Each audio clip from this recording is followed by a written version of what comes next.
Hi, my name is Pat, and this is my channel, Book Chat with Pat, and I'm glad that you're here.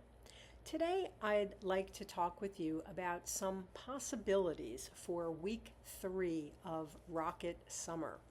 This is a reading event created by the wonderful Michael K. Vaughn and co-hosted by a number of people whose names I will list in the notes. I'm honored to be a co-host. For the month of July, we are reading classic science fiction. That is, science fiction from the 19th century through 1969. In this upcoming third week of July, we will be focusing on classic science fiction written in the 1950s. I'm going to talk about some of the possibilities for my reading for this upcoming week. And I hope that you'll see something in what I'm going to be talking about that will make you want to join us in this event as well. My favorite writer from this era, although he extends into many other eras as well, but my favorite is Ray Bradberry. In my collection of 100 of his most celebrated tales, there are 32 short stories that were published in the 1950s, and I will definitely be reading from this collection. Additionally, I have Bradbury's 1951 collection, The Illustrated Man. This is a collection of 18 short stories. It was nominated for the International Fantasy Award in 1952. The unrelated stories in this collection are tied together by the Illustrated Man, a former member of a carnival. Our unnamed narrator, who frames the entire collection, meets the Illustrated Man, who is extensively tattooed over his entire body. Each tattoo becomes individually animated and tells a story that is then part of this collection. The collection was adapted to film in 1969. There was also a 2014 BBC radio adaptation. Another work by Bradberry that fits this time period is his collection, The Martian Chronicles. This is a fix-up novel that was published in 1950. It chronicles the exploration and settlement of Mars by Americans who have left a troubled Earth that has been devastated by nuclear war. The collection projects American society post-World War II into a technologically advanced future where humanity's potential to both create and destroy have very serious consequences. All of the stories in this collection appeared elsewhere earlier. It can be viewed as 3 extended episodes punctuated by 2 apocalyptic events. Another possibility for this week in focusing on the 1950s is Arthur C. Clarke's Childhood's End. This was published in 1953. This novel chronicles the peaceful alien invasion of Earth by creatures referred to as the overlords. What follows is a period of decades of what seems at first like utopia. On Earth, it seems that poverty has been eliminated, that war has been eliminated, and that peoples have become unified, all under this alien rule. But this comes at the cost of human identity and culture. Next, I have several works by Clifford D Simac, which are also options for the 1950s. I have a couple different editions of this novella, Worlds Without End. This one is, this book actually, this edition is actually a collection of the novella Worlds Without End, and also two other stories, The Spaceman's Van Gogh and Full Cycle. I'm just talking right now about Worlds Without End, which was published in 1956. I also have a newer edition of this, although this is a pretty cool cover. This one was published, I think, in 2011, and this is by Armchair Fiction. This is actually two complete novels in here. This is Worlds Without End from the 1950s, and then Don Wilcox's The Lavender Vine of Death from the 1940s on the other half. But this is also kind of a fun cover.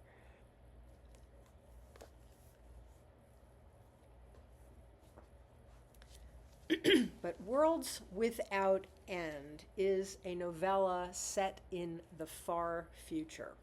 It first appeared in Future Science Fiction magazine in the winter of 56-57.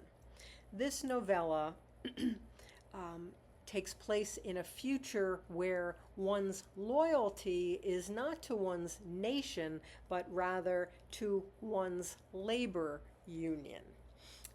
One can only be loyal to one's union. People seeking escape can appeal to the Dream Guild, where they will be given a dream in which they can live for several hundred years.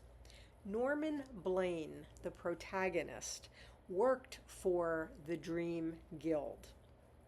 One day, a mysterious woman, Lucinda Salone, appears looking for a special dream. This is where and when Blaine begins to get wind of the idea that people are actually not getting the dreams that they paid for. And there's something very, very different going on in this strange world. I also have another Clifford D Simac book. This is the Science Fiction Masterworks edition of Simac's Fixup novel, City, which was published in 1952. The original version, I believe, consisted of 8 linked short stories, all of which were originally published in Outstanding Science Fiction between 1944 and 1951. Simak then added a 9th story in 1973 called Epilogue. The novel stems thousands of years as a history of humankind in general, but also specifically a certain family known as the Websters.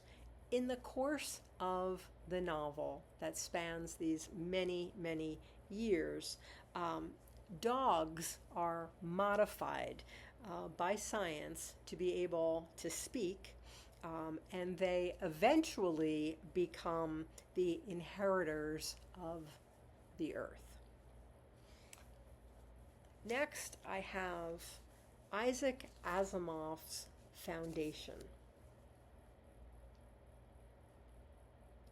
This is the first volume in a trilogy, which was eventually expanded to include 2 sequels and 2 prequels.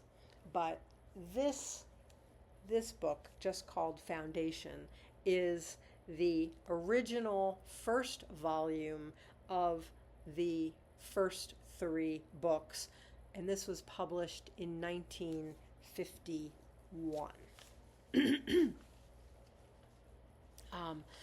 In this work, the Galactic Empire has been ruling supreme for about 12,000 years.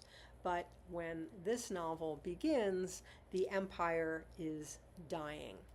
And mathematician and psychohistorian Harry Seldon sets about trying to save the empire. He envisions the fall of the empire in the not very distant future.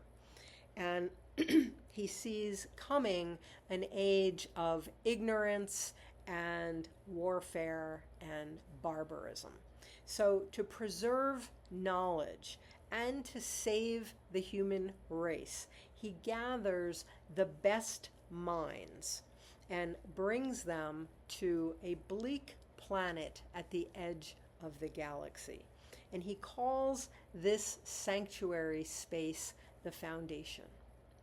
But soon the fledgling Foundation finds itself at the mercy of corrupt warlords who are rising in the wake of the falling empire. Finally, I also have 10 short stories written by women in the 1950s. And all of these stories are included in this volume 1. The Future is Female. This is 25 classic science fiction stories by women. And this volume was published by the Library of America. So of the 25 stories in here, 10 were written and published in the 1950s. And they include women science fiction writers such as Catherine MacLean, Margaret St. Clair, Alice Eleanor Jones, and several others. Additionally, I could really spend the week just reading short stories. Additionally, in the big book of science fiction, which was edited by Anne and Jeff Vandermeer, there are an additional 18 short stories that were written in and published in the 1950s. And in this book, these stories include such illustrious writers as James Blish, Philip K. Dick, Arthur C. Clarke, Isaac Asimov, the Strugatsky brothers, and several others. So I could easily devote the rest of the summer to just these works from the 1950s. 1 week? I don't know. I'm going to have to make some very, very difficult choices because a week is simply not not enough time. So these are some options of works of classic science fiction from the 1950s. I hope that you will consider joining us in this event. As always, I thank you for watching. I hope that you're doing well. I'll speak with you again soon. Take care.